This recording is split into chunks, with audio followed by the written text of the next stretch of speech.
repreende o devorador. Repreende o devorador, porque o dízimo é de Deus. Mas você ficar dando dinheiro na igreja de festa para prosperar, você não está colocando a salvação em primeiro lugar, porque a palavra de Deus fala, entrega teu caminho ao Senhor, confia nele, o mais ele fará. As pessoas ficam ensinando tudo errado, gente. Tudo errado. Por isso eu falo, eu já entendi que Deus não queria mais que eu fizesse parte de nenhuma igreja. E eu deixo bem claro, quando eu vou pregar, eu falo, eu não faço parte de nenhuma igreja evangélica cristã, de nenhuma sinagoga. Eu tô cadastrada na sinagoga lá de Belo Horizonte. O meu desejo do coração é chegar até lá, sabe? Ele tá enviando os dele, ele tá separando os dele. Eu falo porque por mim. Olha o que Deus fez comigo, sabe? Pra chegar e falar, ele usa pra quem ele quer, ele ama. Eu lembro de chegar em praça, lá no Jabaquara, eu não vou esquecer, eu já falei pra Maria. Tinham os moradores de rua sentados na praça. Menino, era muita gente, porque era gente que saía do metrô, era gente que saía do trólebus, era os pontos de ônibus que tinha do lado, era a avenida, era a terminal de ônibus que desce pra praia, era as vans que descem pra praia, sabe, ali na praça, tudo ali. Aí tinha os moradores de rua e todo mundo ali, Deus, eu via de relance um outro chorando e aquela coisa. Aí eu vi um morador de rua. Eles estavam tudo sentadinho, tudo limpinho, com a mochilinha do lado, sabe? E ouvindo, com atenção ali, Deus ele exortou, ele chamou a atenção, ele falou, foi a palavra do arrependimento pregada, ele passou o que ele queria falar, mas de todas aquelas pessoas, que eu posso dizer que foram milhares de pessoas ali, então um homem que era morador de rua, estava sentado e ele chorava. Deus falou com Deus, eu senti o amor de Deus, sabe, na vida daquele homem. Eu queria abraçar ele. Na hora que Deus ele começou a me usar, ele chorava de sair muita lágrima mesmo, sabe, de gordinho, branquinho. Ele ficou até, gente, muito amor Deus tinha pela vida daquele homem. Aí a minha vontade de chegar e abraçar, mas eu não posso. Porque quando eu vou sozinha. Então a gente não pode ser assim. Não é que eu não poderia abraçar por ele ser um morador de rua, tava tudo limpinho, tudo arrumadinho. Eles devem dormir no albergue, né? Tomar banho no albergue à noite. Mas eu senti o amor de Deus tão grande. Aí eu ouço gente falando que se eu não lutar, se eu não prosperar, se eu não adquirir um diploma, ou se eu não adquirir um comércio próspero, ou não sei o que eu sou uma miserável, que Deus não está na miséria, que não sei o que e não sei o que lá. Eu vou totalmente contra o que o povo pega. Porque Deus ele não quer nada teu. Ele só quer o teu coração. E eu vi o amor que Deus tem. Sabe? Pelas almas. Porque nós somos um corpo. Nós não somos um corpo sem alma. A alma, o corpo sem alma, ela morre. Mas a alma sem o corpo é eterna. Existem dois caminhos. Tem gente que fala, eu já ouvi, ele falou assim, eu tô preparado para ir pro inferno. Ele fala, eu tô preparado para ir pro inferno. Já não acredito em vida eterna não. Eu vou pro inferno, a vida acabou, pronto, e não é. A alma não morre. A alma é eterna. Só existem dois caminhos. A Nova Jerusalém, que eles pregam na igreja que a gente vai subir pro céu. A gente não vai subir, a Nova Jerusalém vai descer. É mais uma prova e eu mostro na Bíblia onde está escrito. João teve a visão da Nova Jerusalém descendo do céu. Apocalipse 21, 2. Pode ler e confirma lá.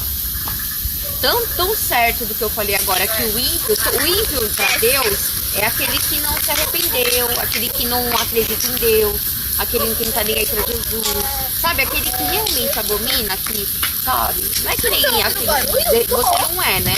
Então, você é cristão. Mas você falou, olha, do louvor, você gosta, você acredita. O verdadeiro ímpio é aquele que não aceita de jeito nenhum a palavra, aquele que não consegue suportar o louvor, sabe? Que bate de frente mesmo.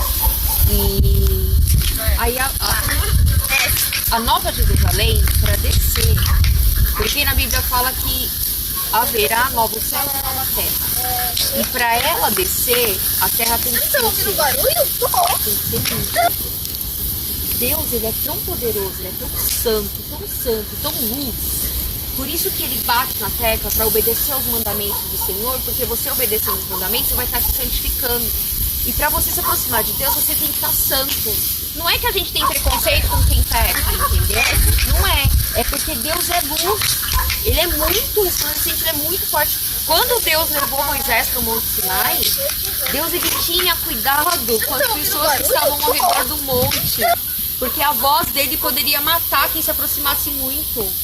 A luz dele, o fogo que saía dele poderia matar. E ele falava, depois ele foi e estipulou uma distância do povo para não ficar tão perto do monte. Moisés estava preparado.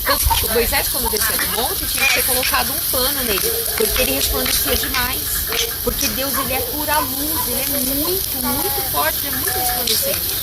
Então a gente tem que buscar a santidade para conseguir chegar a Deus. Se você acredita em Deus, se você acredita em Jesus Cristo, se você tem realmente dentro de você, você sabe que Deus te ama. Ele só quer isso, ele quer que o teu coração seja entregue para ele e que cada dia mais, todos nós, porque todos nós somos pecadores, todos nós falhamos, mas todos os dias a gente busque reconhecer nele, fala com Deus, sabe, conversa com Deus, pede para ele falar com você, pede para ele te mostrar todas as coisas, fala para ele, para você sentir a presença dele, sabe, e fala que Deus me santifica mais ainda, porque quanto mais você se santificar, mais Deus vai poder entrar em você, porque a igreja de pedra, Deus não habita. Quando ele fez o primeiro templo, ele falou para fazer, tudo, se você for ver na Bíblia, principalmente a Torá não é de muçulmano, não é do Islã, não é nada, é a Bíblia. Então o Velho Testamento da nossa Bíblia que você conhece ou não conhece. E Deus ele mandou fazer a tenda com coisas de ouro dentro, com um monte de coisa dentro, para que ele pudesse habitar ali nas pessoas. Para que ele pudesse entrar na tenda, habitar nas pessoas e não matar elas. E olha o cuidado que Deus tem. Aí esse povo abre um monte de igreja para arrancar dinheiro. Virou comércio, virou palhaçada. Né? Que não, na verdade não é altar, é palco, como Jesus já tem arrebatado pessoas que têm falado, e pregando tudo errado, os falsos profetas. Os falsos profetas, os falsos mestres. E a gente só precisa disso.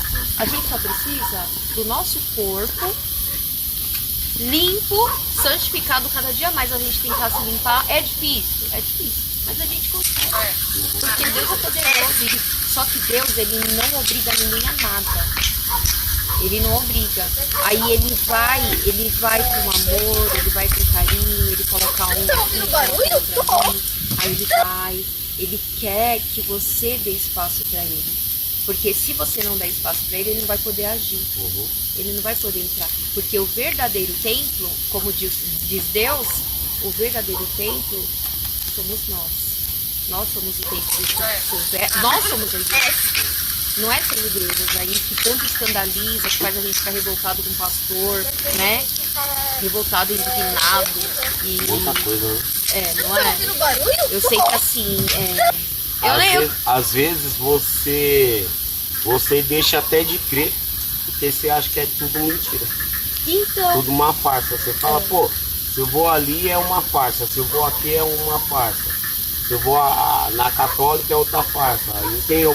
Em qual mentira eu vou acreditar? Você vai acreditar nos mandamentos do Senhor, somente. Você pega a palavra, tanto que nos últimos anos eu já não suportava mais, porque eu passava por uma igreja por outra e eu via que era personalizada, sabe? A palavra era segundo a vontade deles, não era segundo a vontade de Deus. Aí eu ficava buscando a Bíblia no original. Eu ficava e Deus começou a me mostrar. E é bem isso mesmo, quando a gente vai abrindo o coração para Deus, entregando, ele vai mostrando. Aí você vai tendo mais entendimento. Aí foi quando eu cheguei, eu queria a Bíblia no mais original. No mais original, Fábio, não tem como você ser enganado. Não tem como ser. Se você buscar...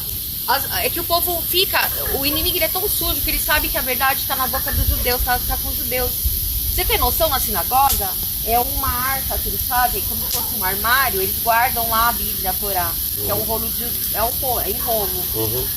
E eles não viram nem de costa para a Bíblia. A Bíblia tá guardada lá, na hora que eles vão, eles começam o culto normal, tudo, mas é tudo dentro do que Deus fala. Os mantos que eles usam, foi Deus que mandou fazer, tá lá na Bíblia. Só que os pastores não falam. As franjinhas que tem, eles não falam. O kipá não fala. Eles ficam